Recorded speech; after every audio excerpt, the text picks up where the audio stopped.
Cinema వేరు, రాజకీయం వేరు. చాలామంది రీల్ హీరోలుగానే మిగిలిపోతారు. కానీ పవన్ కళ్యాణ్ రియల్ హీరో. ఇచ్చిన మాటను నిలబెట్టుకోవడం కోసం, ప్రజాహితం కోసం ఎంత రిస్క్ చేయడానికైనా వెనుకాడరు పవన్ కళ్యాణ్. బడుగు బలహీన వర్గాల ఆశాజ్యోతిగా పవన్ కళ్యాణ్ పేరు తెచ్చుకున్నారు. అడవి తల్లి బాట కార్యక్రమం ద్వారా గిరిజనుల కష్టాలని కళ్ళారా చూశారు. చెప్పులు లేకుండా కొండ కోణల్లో తిరుగుతున్న ఏజెన్సీ వాసుల కష్టాలని చూసి చలంచిపోయి వారికి చెప్పులు కూడా పంపించారు. కొడుకు అగ్ని ప్రమాదానికి గురైనా కూడా ఎక్కడ అదరలేదు, బెదరలేదు. తన కర్తవ్యాన్ని పూర్తి చేసి కానీ అక్కడి నుంచి కదలలేదు. గిరిపుత్రులన్నా బలహీన వర్గాలన్నా పవన్ కళ్యాణ్కు అమితమైన అభిమానం. బడుగు బలహీన వర్గాలకు ఏదో చేయాలన్న తపన పవన్లో మనకు కనిపిస్తూ ఉంటుంది. బీసీల ఆరాధ్య దైవంగా పవన్ కళ్యాణ్ మారబోతూ ఉన్నారా? బడుగు బలహీన వర్గాల ఆశాజ్యోతిగా మారబోతూ ఉన్నారా అంటే చాలామంది అవుననే చెబుతూ ఉన్నారు. ఎంజీ రావు గారు, సో ఇప్పుడు మనం చూసాం దేశంలో నడుస్తోంది బీసీ పాలిటిక్స్ కదా, చాలా రాష్ట్రాల్లో అండ్ కేంద్రంలో కూడా.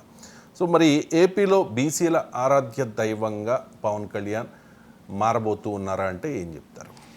ఏపీ రాజకీయాలను మనం సునిశ్చితంగా పరిశీలించగలిగితే బీసీ రాజకీయాలకు సంబంధించి ఒక శూన్యం అనేది మనకు కనిపిస్తుందండి.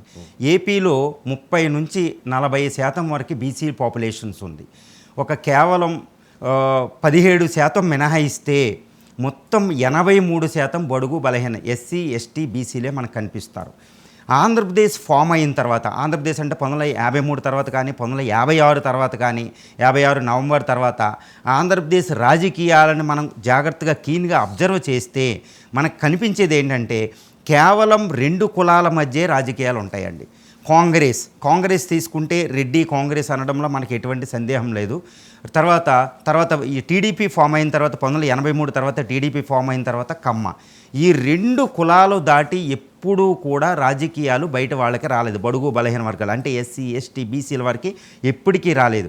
కానీ ఈ 2024 లోక్సభ అసెంబ్లీ స్థానాల ఎన్నికల తర్వాత ఆంధ్రప్రదేశ్లో ఒక గేమ్ చేంజ్ అనేది మనకు కనపడుతుంది. అదే పవన్ కళ్యాణ్.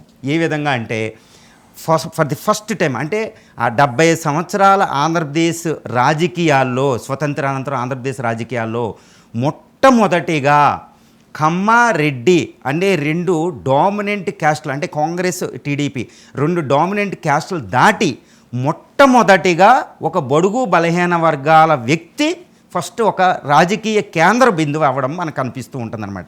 మీరు అంతకుముందు 11వ deputy chief minister Pawan Kalyan garu. కానీ అంతకుముందు చాలా డిప్యూటీ చీఫ్ మినిస్టర్లు ఉన్నారు. అంటే డిప్యూటీ చీఫ్ మినిస్టర్లో ఎస్సీలు, బీసీలు కూడా వచ్చారు, మైనారిటీలు వచ్చారు. కానీ పవన్ కళ్యాణ్ 11వ డిప్యూటీ చీఫ్ మినిస్టర్గా అవతరించింది ఏ విధంగా తెలుసా? ఒక స్వతంత్ర పార్టీ, జనసేన అనే పార్టీ, 2 బడుగు బలహీన వర్గాలుగా ఎవరో భిక్షం వేస్తే వచ్చింది కాదు, స్వతంత్రంగా తనకు తాను సంపాదించింది. అంటే ఏపీ రాజకీయాల్లో 70 సంవత్సరాల తర్వాత మొట్టమొదటిగా ఒక బడుగు బలహీన వర్గాల నుంచి ఒక ప్రతినిధిగా ఆయన వచ్చాడు. 21 స్థానాలు గెలవడం. ఇప్పుడు కేవలం పవన్ కళ్యాణ్ గారు వర్గం ఓట్లు వేస్తేనే కాదు, మిగిలిన బడుగు బలహీన వర్గాల వారు ఓట్లు వేయడం వల్ల 21 అంటే 100% సక్సెస్ఫుల్ రిజల్ట్ అనమాట ఫర్ ది ఫస్ట్ టైం. అంటే ఈయన బడుగు బలహీన వర్గాల వారి ఆశాజ్యోతిగా, ఆరాధ్య దైవంగా ఎదుగుతున్నారు అనడంలో ఎటువంటి సందేహం లేదండి. పవన్ కళ్యాణ్ తీసుకున్న శాఖలను కనుక పరిశీలిస్తే పంచాయతీరాజ్, గ్రామీణాభివృద్ధి, గ్రామీణ నీటి సరఫరా, అలాగే ఫారెస్ట్, ఇంకా మిగిలిన శాఖలు ఉన్నాయి.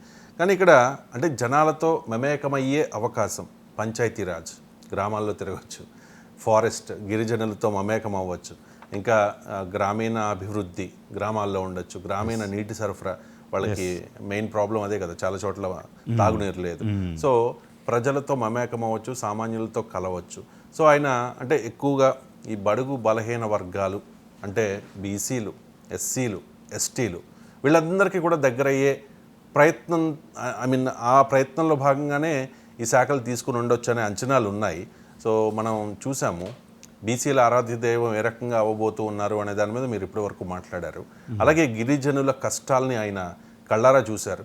నిజంగా ఒక డిప్యూటీ సీఎం, 6 శాఖలకు మంత్రి, ఆల్మోస్ట్ చంద్రబాబు నాయుడు గారితో ఈక్వల్ స్టేచర్ ఉన్న వ్యక్తి అంత రిస్క్ చేసి గిరిజనుల ఆ కొండ కోణంలో, ఆ ఏజెన్సీ ప్రాంతంలో తిరుగుతున్నారు అంటే ఖచ్చితంగా పవన్ కళ్యాణ్ గారికి ఏదో ఒక ప్లాన్ ఉంది, ఖచ్చితంగా ఉంది కదా. సో మిగిలిన సామాజిక వర్గాలైన ఎస్సీ ఎస్టీల్లో కూడా పవన్ కళ్యాణ్ స్థానం సంపాదించబోతూ ఉన్నారా? భవిష్యత్తులో ఏ రకంగా పవన్ కళ్యాణ్ మనం చూడబోతూ ఉన్నాం? ఈయన ఇప్పుడు కూటమి ప్రభుత్వం 2024 ఎన్నికల తర్వాత ఏర్పడినప్పుడు పవన్ కళ్యాణ్ గారికి పూర్తి స్వతంత్రం, అంటే ఏ శాఖలు కావాలంటే ఆ శాఖలు తీసుకునే పూర్తి స్వాతంత్రం ఆయనకి లభించింది. కానీ చంద్రబాబు నాయుడు గారికి అంత ఇచ్చారు, అంత అవకాశం ఈయనకు దొరికిందనమాట. కేంద్రంలో తీసుకోవచ్చు, రాష్ట్రంలో తీసుకోవచ్చు, కానీ ఆయన రాష్ట్రాన్ని ఎన్నుకున్నారు. రాష్ట్ర ప్రజలకి సేవ అనేది ముందు ఎన్నుకున్నారు. మళ్ళీ ఈ రాష్ట్ర ప్రజలకు కూడా డైరెక్ట్ ప్రత్యక్ష సేవ అనమాట. ఇప్పుడు హోమ్ మినిస్టర్ అని, ఫైనాన్స్ మినిస్టర్ అని, హోంశాఖ, ఫైనాన్స్ మినిస్టర్, రెవెన్యూ అని ఇలాంటి అద్భుతమైన శాఖలు ఉంటాయండి. చాలా ఇన్ఫ్లుయెన్స్ ఉంటాయి, చాలా పవర్ఫుల్గా ఉంటాయి. కానీ ఈయన డిప్యూటీ చీఫ్ మినిస్టర్ అని ఈయన తీసుకున్న శాఖలు ఒక విచిత్రంగా అనిపిస్తుంది. అందరికీ అర్థం అవ్వదేమో, కానీ ఇది మీరు అర్థం చేసుకుంటే పవన్ కళ్యాణ్కి ఉన్న భవిష్యత్తు వ్యూహం అనేది బయటపడుతుంది. రెండు, ఆయనలో ఉన్న ఒక అద్భుతమైన లక్షణాన్ని మనం తీయొచ్చు. ఒక మానవతా దృక్పథం, ఒక సేవా తత్పరత, ఒక నిజాయితీ, ప్రజలకి ప్రత్యక్ష సేవ చేసే ఒక లక్షణం అనేది మనకు బయటపడుతుంది. అదేంటి? గ్రామీణాభివృద్ధి, నీటిపారుదల, పంచాయతీరాజ్. ఇది పంచాయతీరాజ్ శాఖ అనేది చాలా ముఖ్యమండి. ఎందుకంటే పంచాయతీల్లో ముఖ్యంగా విలేజ్లో ఎవరు ఉంటారని బడుగు బలహీన వర్గాలు ఎక్కువ ఉండేది అక్కడే. తర్వాత సైన్స్ అండ్ టెక్నాలజీ అనేది ఒక మినిస్ట్రీ, పేరు ప్రఖ్యాతులు లేని ఒక మినిస్ట్రీ. తర్వాత ఏంటంటే ఎన్విరాన్మెంట్, ఫారెస్ట్రీ.